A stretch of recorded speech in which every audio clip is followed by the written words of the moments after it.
Okay, we got the problem. Distance 1 is 144 meters and the total time is 72 seconds.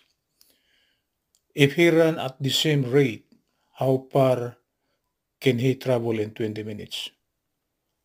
Okay, the solution for this one is under the so-called constant speed, so we could use the formula distance equal to velocity times time. For condition number 1, we could compute for B1. B1 will be distance traveled over time, and that will be 2 meters per second.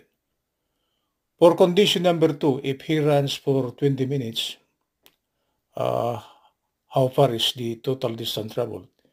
And if we try to compute by using the formula velocity times time, what comes out is 2,400 meters.